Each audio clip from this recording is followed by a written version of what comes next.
everyone, welcome back to my YouTube channel. My name is Roxanne, the Tiny Taster, and today's recipe is Parsi style Kid Gos. So I wanted to do something special, a special recipe for Parsi New Year. Happy New Year to everyone. This is Kid Gos or Kid Gosht. Actually it's Gosht, but we say Kid Gos. It's a popular Parsi recipe. You see it on many bhonus or wedding menus and things like that. It's more celebratory. It's really delicious.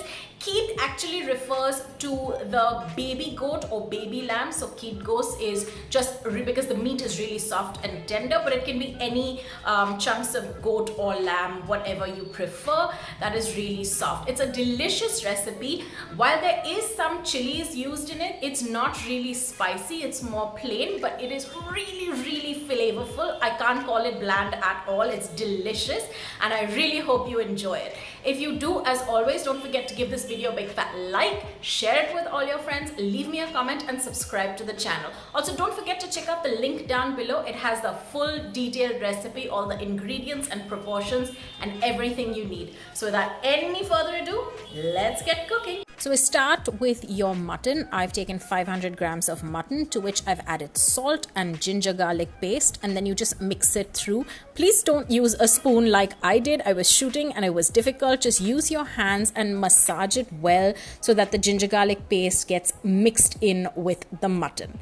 Now to this you will add a bay leaf and some chili, and then top it up with about 2 cups of water, and then pressure cook this for a good 20 to 25 minutes.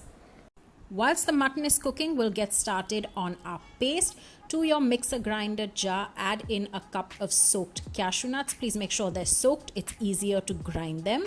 To this, you will add in a couple of pods of cardamom, about 1 green chili. You could add 1 more if you like. Some cloves along with a little bit of nutmeg. And then you can add some peppercorns, and then add in about half a cup of milk, and then grind this down into a nice thick paste. Now once your meat has cooked, you will notice that there is a lot of stock reserved. Please don't throw away this water. We will need it along with the meat. In a pot, add 2 tablespoons of ghee along with a little bit of garam masala, and to this you will add 1 whole chopped onion. Make sure that it's chopped finely, and then cook this all together and mix it down. You don't have to brown the onion, just make sure that it gets a little color, and then to this you will add in your nice thick cashew paste. I added a little bit of water just to clean out my mixer grinder jar, not to waste any paste. So just add a little bit of water and then cook it down for another 5 to 7 minutes. I've added in 2 to 3 dried red chilies. These are not very spicy, but they add great flavor. And then along with this mixture, I've added in about half of the stock. Actually not half, maybe just 1 small cup of the mutton stock, just to give it more depth. And then keep cooking this for another 10 minutes till it starts to bubble and thicken. Now once it's thickened nicely, add in all your meat pieces along with about a cup or a cup and a half of that lovely mutton stock, and then just keep cooking it. If you find that your stock, like mine, was a little bit runny, please burn it off and make sure it bubbles to burn off all that excess water, because you don't want a thin curry-like consistency. What you do want is a thick, lush gravy. So I'm going to put the exact measurements down in the description box as always. I think I put a little too much stock, which could happen because I thought it was too thick and it needed thinning out. So in case you do that, just don't worry, put the flame up high like this and let it bubble and boil away till all the water burns off and the gravy and the stock really just thickens. Now really, there is no Parsi dish that is complete unless you add in potatoes of some sort. So some people like to fry in potatoes, but I just boiled a couple of them and then added it to this gravy and mutton mixture.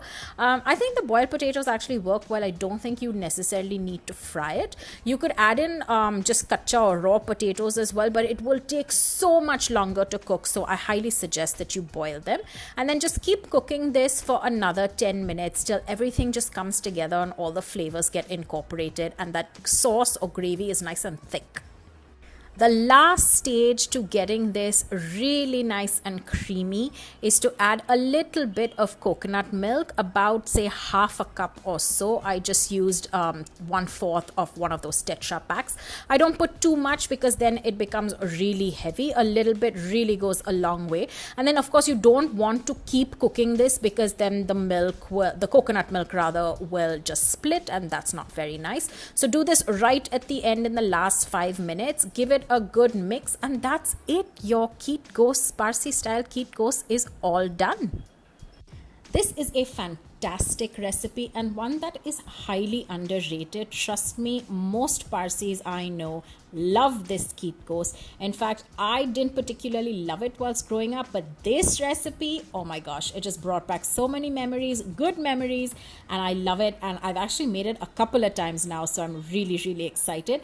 I hope you enjoy this recipe. As always, if you do, please don't forget to give it a big fat like, subscribe to my channel, share it with all your friends, and of course, please leave me a comment. I love hearing from you. I love hearing what you think, and I hope you try this recipe. So I will see you guys very soon.